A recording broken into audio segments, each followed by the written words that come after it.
Cédric de Noyel, bonjour. Vous êtes le président d'Hachette, la Halle Girard, qui sera inaugurée ce mardi soir. Alors, après d'importants travaux de rénovation, la Halle accueille une quarantaine de jeunes start-up aujourd'hui auxquels vous offrez tout un tas de services. Je voudrais savoir en quoi votre lieu est-il différent de ceux qui existent déjà et qu'on appelle des pépinières d'entreprise. Bonjour Gérard. Bonjour. Et merci de cette invitation. Déjà, c'est un lieu totem, à la différence d'autres lieux. Donc, on est censé représenter un peu l'ensemble de l'écosystème. Donc, c'est un lieu qui est ouvert à tous, pas que aux startups.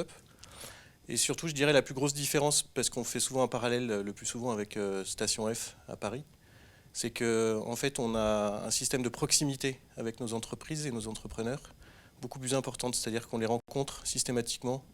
Là, on fait des sessions d'1h30 avec eux, par exemple, pour essayer de bien savoir ce dont ils ont besoin en termes d'accompagnement.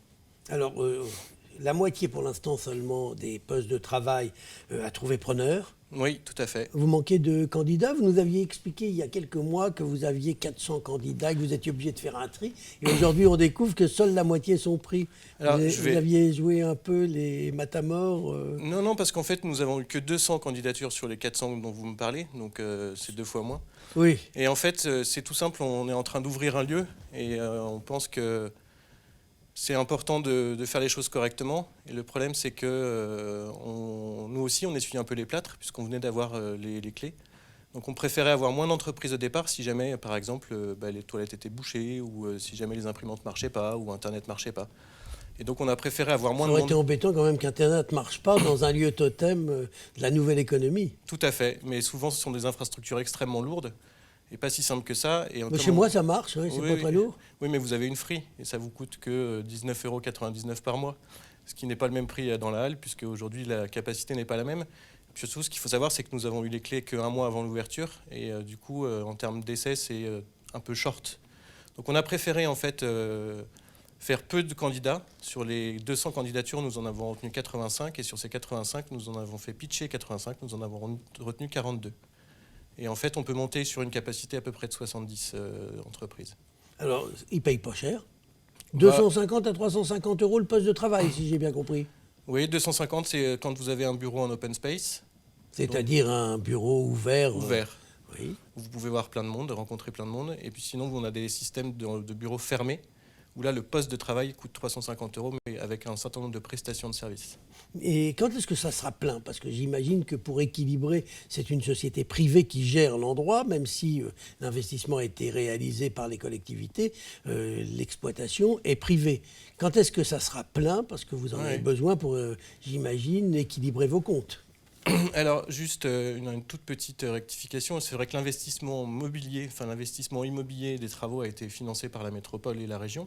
Une dizaine de millions d'euros. Voilà, avec l'acquisition du bâtiment. Ce qu'il faut voir, c'est que nous avons fait 1,4 million d'euros d'investissement supplémentaire pour l'aménagement, les tables, les chaises, justement les imprimantes Internet. Nous avons fait travailler une menuiserie solidaire sur tout l'ensemble de l'aménagement, puisque nous avons lancé nous-mêmes des appels d'offres. Donc nous avons quand même malgré tout eu quelques investissements. Et je pense que pour répondre à votre question, on sera plein au mois de septembre, puisque demain soir, nous allons lancer une nouvelle candidature pour des startups pour une rentrée entre le mois de juillet et le mois de septembre. Alors, vous nous avez expliqué qu'effectivement, il y a des postes de travail, mais il y a aussi un environnement. La jeune société qui vient chez vous, vous lui proposez quoi en dehors de cet endroit où elle a peut-être un téléphone, enfin, d'ailleurs c'est des téléphones portables aujourd'hui, mais elle a accès à Internet, elle a une imprimante, elle a 2-3 choses, mais j'imagine que Hachette, c'est aussi autre chose. Oui, en fait, aujourd'hui, on n'est pas ce qu'on appelle un lieu d'hébergement de travail. Les gens qui viennent ici viennent par rapport à ce que nous, on peut leur apporter.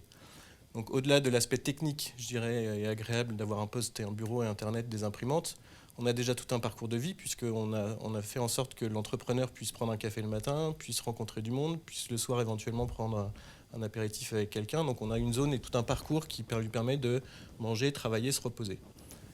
Après, surtout, pour accélérer, je dirais, les entreprises et en tout cas pour faire de la mise en connexion, ce qu'on fait, c'est que, et pour les aider, on a tout un réseau d'experts. Donc les experts sur des sujets comme le business, par exemple, la mise en relation, comme le RH. Quand vous êtes une jeune entreprise, vous avez du mal à recruter, donc on a des solutions pour mieux recruter. Quand vous êtes une entreprise dans la technologie ou aujourd'hui vous avez besoin d'améliorer votre technologie, donc tout simplement tout ce qui est plateforme numérique, tout ce qui est Internet, tout ce qui est application, donc nous, on a des experts là-dedans qui accompagnent tous ces gens-là. On a des experts aussi sur l'international, puisqu'on vient de signer un partenariat avec la DERLI et Onilion pour que nos entreprises puissent partir à l'international.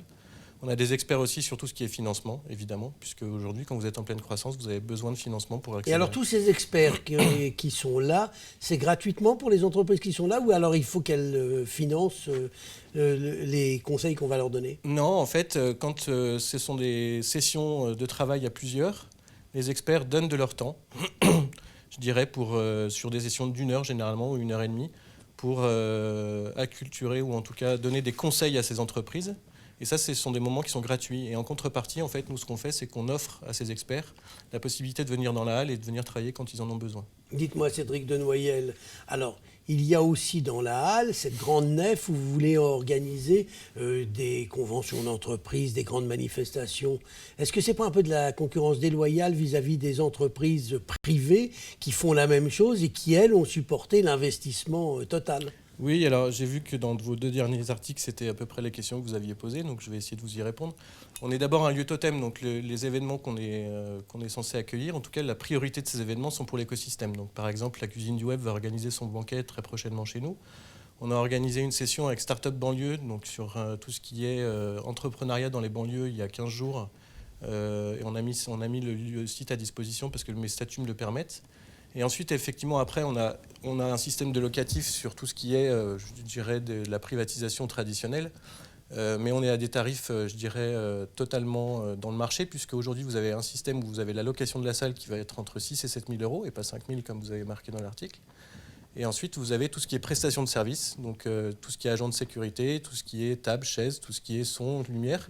Et je dirais qu'une privatisation dans Hachette, si vous faites un grand cocktail de 800 personnes, ça doit coûter à peu près entre 25 et 30 000 euros. Donc vous êtes dans le prix du marché et Hachette donc, sera inauguré officiellement tout à l'heure, en fin d'après-midi, avec naturellement les élus des différentes collectivités qui ont financé cette affaire et qui ont fait naître la Halle Girard. Cédric Denoyel, je vous remercie. Merci beaucoup.